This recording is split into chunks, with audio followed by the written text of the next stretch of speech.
Hello friends, आज आपण बाळगुटीविषयी माहिती पाहणार आहोत. खूप नवीन झालेल्या मम्मीजला हा प्रश्न असतो, माझ्या बाळाला बाळगुटी द्यायची की नाही द्यायची.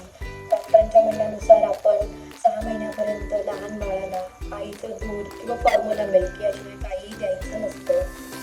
परंतु आपल्या घरातले जे मोठे आजी आई या सगळ्या आहेत त्या सगळ्या आपल्याला ॲडवाईस करतात की बाळाला बाळगुटी ही जन्म झाल्यानंतर सुरू करावी, त्याने बाळ हेल्दी राहतं. परंतु डॉक्टरांनी आपल्याला दिलेल्या सल्ल्याप्रमाणे आपण ते करायचं की नाही करायचं या संभ्रमात आपण पडू. बाळगुटी कधीपासून द्यायची आणि कशी द्यायची हा सर्वस्वी बाळाच्या आईचा निर्णय असू शकतो. मी फक्त माझा आलेला अनुभव तुमच्यासोबत शेअर करण्याचा प्रयत्न करत आहे.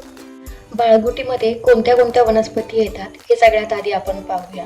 हळकुंड, वेखंड,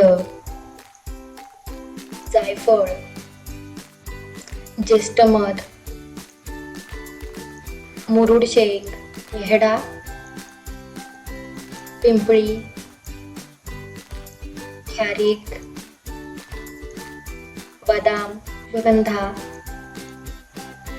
बाळहिरडा या मी वरती ज्या वनस्पती सांगितल्या या सगळ्या वनस्पतींचा बाळगुटीमध्ये समावेश होतो. या तुम्हाला कुठेही बाजारामध्ये अवेलेबल होतात किंवा आयुर्वेदिक दुकानामध्येही मिळतात. तर आता बाळगुटी ह्या वनस्पतींपासून तयार करूनच द्यायची की पावडर फॉर्ममध्ये दिली तर चालेल, हाही खूप नवीन झालेल्या आईंचा प्रश्न असतो. तर हा आपला सर्व बालाजी तांबेंची बाळगुटी ही सिरप फॉर्ममध्ये किंवा पावडर फॉर्ममध्येही अवेलेबल आहे. ती मार्केटमधल्या कुठल्याही आयुर्वेदिक दुकानामध्ये तुम्हाला इझिली अवेलेबल होते. आता आपण पाहूया बाळगुटी द्यावी कशी. तर बाळगुटीच्या वनस्पती तुम्हाला इझिली अवेलेबल झाल्या तर तुम्ही उगाळून जी पारंपरिक पद्धतीने बाळगुटी तयार करतात त्या पद्धतीने दिली तरी चालणार आहे, किंवा पावडर फॉर्ममध्ये किंवा सिरप फॉर्ममध्ये जी बालाजी तांबेंची बाळगुटी अवेलेबल होते ती तुम्ही दिली तरीही चालणार. गुटी दिल्यानंतर तुमच्या बाळाला बाळगुटी पचते की नाही हे सगळं ऑब्झर्वेशन करूनच तुम्ही बाळगुटी पुढे कंटिन्यू करायची की बंद करायची हे ठरवा. बरेचदा आईंना प्रश्न पडतो, माझं बाळ आज आजारी आहे, मग मी त्याला बाळगुटी देऊ की नको देऊ. तर स्ट्रिक्टली जेव्हा आपलं बाळ आजारी असेल त्यावेळी त्याला बाळगुटी देऊ नये. बाळगुटी कशी द्यायची हे आपण पाहूया. बाळगुटी देताना विशेष आपल्याला काळजी घ्यावी लागते. स्टरलायझेशन मेथड्स फॉलो कराव्या लागतात. व्यवस्थित स्वच्छताही राखावी लागते. बाळगुटी ही साधारणपणे सकाळच्या वेळेत दिली जाते. बाळ सकाळी उठल्यानंतर त्याची आंघोळ झाल्यानंतर फार काळ वाट न पाहता बाळगुटी द्यावी. बाळगुटी ही सहानेवर उगाळली जाते. ती उगाळल्यानंतर फार काळ वाट न पाहता लवकरात लवकर बाळाला द्या. सहान वापरण्यापूर्वी ती 10 ते 15 मिनिटं उकळलेल्या पाण्यामध्ये व्यवस्थित स्वच्छ धुवून घेऊन मगच तिचा वापर करावा.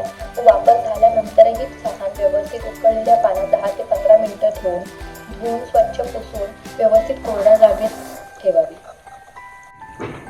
बाळगुटी उगाळताना सहानेवर प्रथमतः आईचे 5 ते 6 थेंब दूध किंवा पाणी 5 ते 6 थेंब घेऊन एक एक वनस्पती उगाळून त्याची बाळगुटी तयार करावी.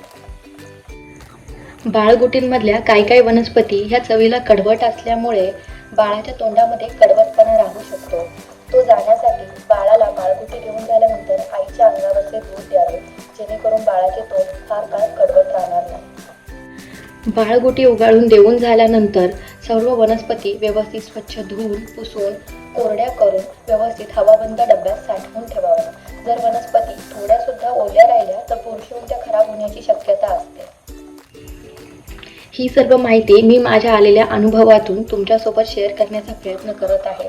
जर तुम्हाला माझे व्हिडिओ आवडत असतील आणि अजूनही नवीन व्हिडिओ पाहण्याची इच्छा असेल तर माझ्या व्हिडिओला लाईक, शेअर आणि कमेंट करायला विसरू नका.